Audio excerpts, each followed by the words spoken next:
Nation, and thank you for joining us. Today's Friday, April 1st. I'm Mithra Kama. And I'm Parker Reynolds. Prosper High School HOSA would like to thank PHS students and staff for donating 81 units of blood during Tuesday's blood drive. These donations could impact and potentially save 243 lives. According to the Dallas Morning News, Dallas Cowboys owner and GM Jerry Jones have big plans for Prosper in 2022. Jones plans to add a Target supermarket along with 1,000 residential units to the gates of Prosper Retail Center, making the 1 million square feet of shops the largest shopping center between McKinney and Denton. This project is marking the third phase of the retail construction on the Preston Road development and is expected to be valued at almost $1 billion in the future. Texas A&M University announced Tuesday that it will begin funding scholarships next semester for Ukrainian students attending any of the school's 11 campuses. Along with the announcement, A&M Chancellor John Sharp said, quote, "The Texas A&M University system will not sit by and offer any support to Russia as Putin continues his illegal and immoral attack on Ukraine. In many cases, our students from Ukraine will no longer have homes to return to, and their parents remain unable to work or worse." According to the Texas Tribune, 14 Ukrainians have been traced and approved for the funding, with hopes of finding more students who can meet the qualification. On Monday, Yale employee Jamie Petrone pledged guilty to wire fraud and filing a false tax return, stealing $40 million from the school for cars and homes. The theft is alleged to have begun in 2013 through ordering millions of dollars in electronics and using Yale's funds and reselling them, taking all of the profit. Petrone's sentence is scheduled for June 29th. For Black History Month, one relative of a PHS student wanted to share her experience of a school shooting that occurred 51 years ago. Christina Krasnova explores the significance of her presentation and its impact on the African American Studies classes students. Rosie Kirsch, the great-aunt of PHS sophomore Mackenzie Ward, was in attendance of Jackson State University in 1970 when the Jackson State Police shot in their dorms, killing 2 people and injuring 12 others. For Black History Month, Rosie Kirsch shared her experiences with PHS students in Mrs. Patterson's African American Studies course. Kirsch only recently discovered the true story of what happened that night. 6 young men ran to our dorm. They were throwing things at the police who had been sent there to keep the peace. They were trying to get away from policemen who were running at them. They thought someone had shot at them. The policemen apparently thought they had a gun. Kirsch said that this incident is one of many in Black history that is not often discussed. We're all Americans. We earned it. We need to know a full history and not a partial history. After hearing Kirsch's speech, Patterson said her students gained new insight. They were able to really see it from her perspective and understand how resilient she is because of how much fear was present in that situation. It was so much more than just me teaching it or reading it in a book. Patterson and her students ended the presentation with a surprise, singing the Black National Anthem, "Lift Every Voice and Sing." Shadows beneath thy hand, may we forever stand true to our God, true to our native land. Good. Reporting for Eagle Nation News, I'm Christina Krasnova. With Grand Slams and record-breaking weekends, PHS athletes are continuing to dominate. Grace Escobar has everything Prosper Sports in this week's Game Time. Thanks, Mithra. Last Friday, the track team headed down to UT Austin to compete in the Texas Relays. In the girls' distance medley relays, juniors Shawai Johnson and Lauren Lewis, along with seniors Aubrey O'Connell and Emily Kern, finished first and now hold the nation's fastest time and broke the school record in the DMR. Kern and Lewis continued to break records in the 4x400 alongside sophomore Taryn Stylson and freshman Nora Ryan, resetting the school record for the first time in 16 years. The boys' team also broke a school record in the DMR by juniors Jack Johnson and Dawson Savoda and sophomores Remy Martin and Zane Akagneal. The track team will race again today and tomorrow in the Lovejoy Relays at Lovejoy High School. From the track to the court, the tennis team took part in the district tournament and the boys and girls team placed second overall. Senior Drew John and freshman Presley Churchman placed first in the mixed doubles, and junior Cameron Yautsy took home second in the boys singles. These athletes will head to regionals in a couple of weeks. In soccer news, the Lady Eagles were knocked out of the playoffs after a 5-4 loss in PKs to Louisville High School. Switching over to March Madness, the Final Four is set for both the men's and women's tournament. In the women's tourney, 2-seed UConn and 1-seed Stanford play tonight. Also playing tonight is 1-seed South Carolina and 1-seed Louisville. In the men's bracket, 8-seed UNC and 2-seed Duke will continue their storied rivalry in Coach K's final season just after 2-seed Villanova and 1-seed Kansas go head-to-head Saturday.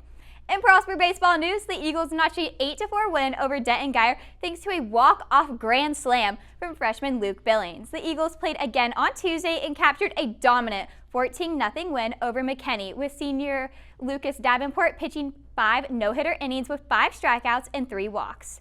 The Eagles will play the Lions again at McKinney at 7:30 tonight. Sticking with the Diamonds of Prosper, the Lady Eagles beat Allen 11-10 last Friday and notched a 15-1 win over McKinney Boyd on Tuesday. The Lady Eagles will play again tonight at Little Elm against the Lobos at 7:30. I'll be back after this short break with Cade Richardson to discuss the Lady Eagles season as they reach the midway point of district.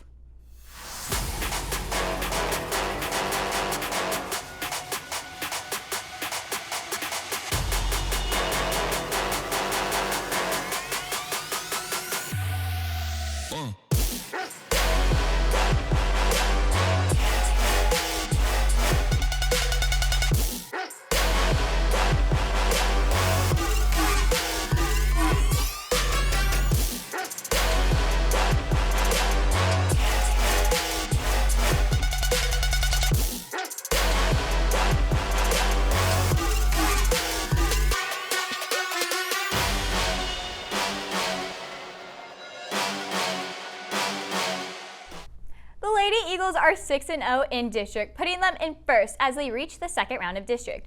Who do you think is playing a key role in the Lady Eagles' success? Gabby Coffey's been a huge role in this Lady Eagles team. She's a very powerful hitter. She has 10 home runs, which is second most in the DFW area. So if Coffey continues to play this way, then we should definitely see the Lady Eagles have a long playoff run and continue to play this good. Yeah, I agree. Prosper does have 3 of the best power hitters in the area, including seniors Elizabeth Moffitt, Sydney Lewis, and Gabby Coffey. Combined, they have 88 hits, 23 home runs, and 91 RBIs in just 25 games. One thing that, like I just mentioned, we have seen a lot of this season is home runs. Junior Ezra Arredondo hit a 2-run home run last Friday. Do you think we are going to see the Bats come alive again tonight?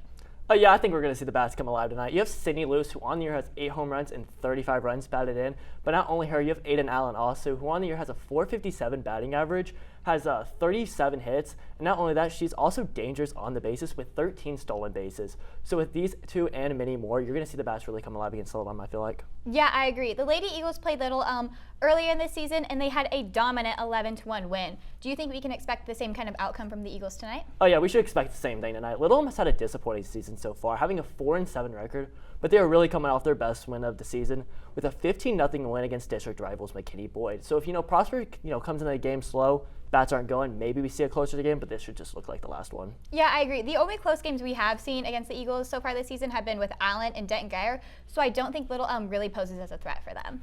Suicide is a topic that is not easy for many to talk about. However, one Prosper resident has found a way to raise awareness about suicide within her community. Coleman Meyer shares her story.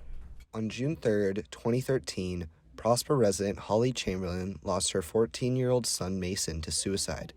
This led her to found the Amazing Grace Project, an organization that seeks to raise awareness about the effects of suicide in the hopes of preventing others from experiencing the same pain. Obviously, losing someone to suicide is a complete shock.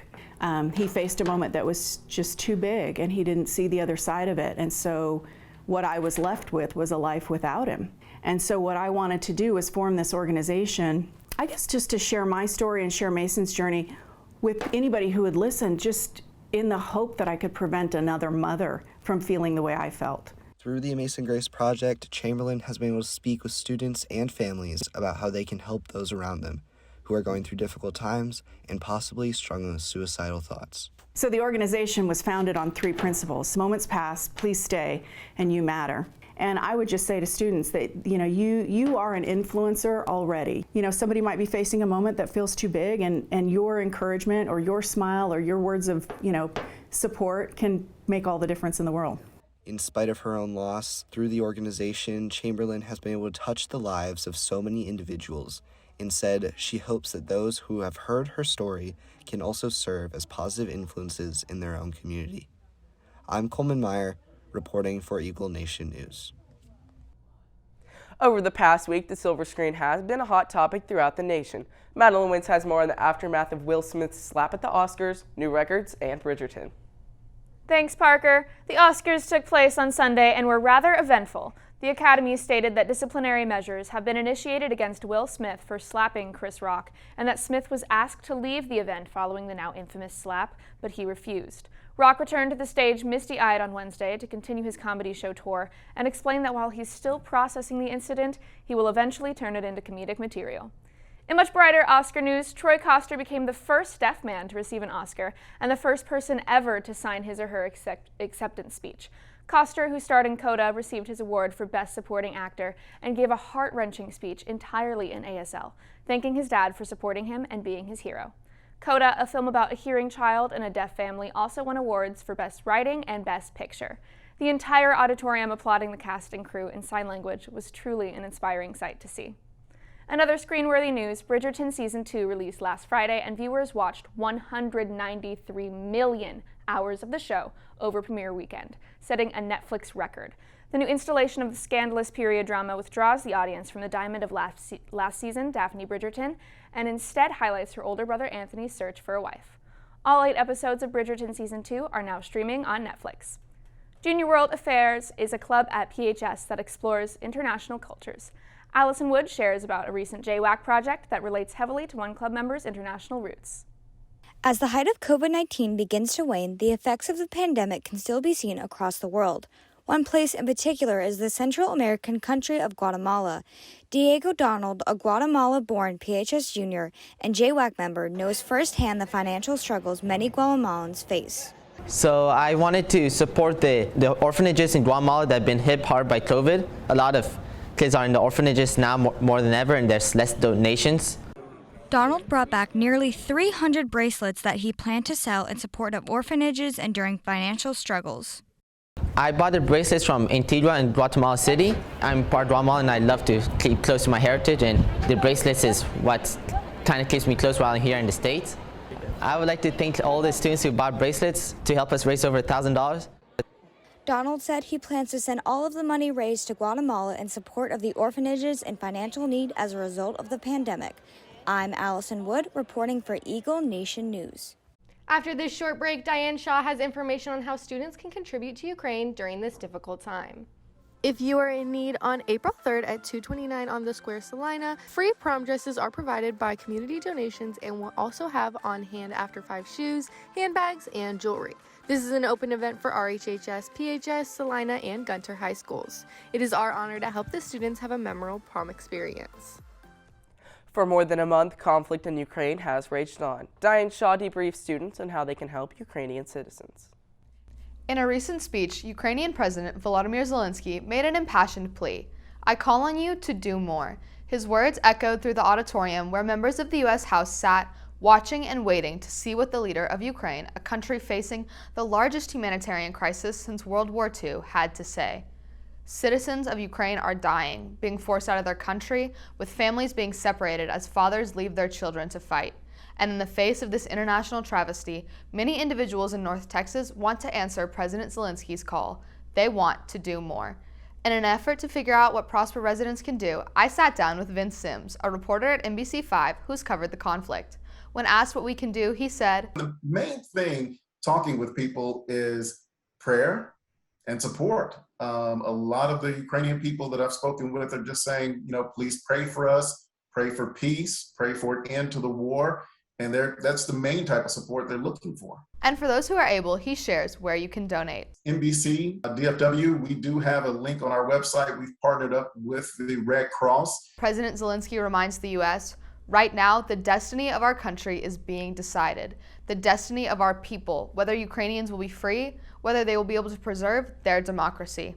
I'm Diane Shaw, reporting for Eagle Nation News. The last 9 weeks consisted of a variety of UIL events for Prosper Fine Arts. Aubrey Galante takes a closer look at how PHS theater students have prepared for their competitions. As the PHS school year comes to a close, many extracurricular activities are heading into their end-of-year competitions. The Prosper Theater program has advanced to by-district and received 5 individual awards for its student performances. I think the preparation, especially since last competition, is a lot of focusing on individual character work, and a lot of accidents happened last competition, so I think just focusing in on what we need to be doing personally. For more than 4 months, the PHS theater students have been rehearsing their performance on The Crucible, a show based on the Salem witch trials in 1690. We wanted to focus on the corruption of power that we still face today in our government, and especially like with the Russian-Ukraine conflict that's going on, it's really applicable to today's society. The theater is currently rehearsing for their next show, Godspell. The play is about a unique reflection of Jesus with a message of kindness, tolerance, and love. The theater performs their show April 7th, 8th, and 9th at 6:30 p.m. Reporting for Eagle Nation News, I'm Aubrey Galante. That's all we have for you today, Eagle Nation. I'm Parker Reynolds. And I'm Mithra Kama. Thanks for tuning in, and we'll see you next week.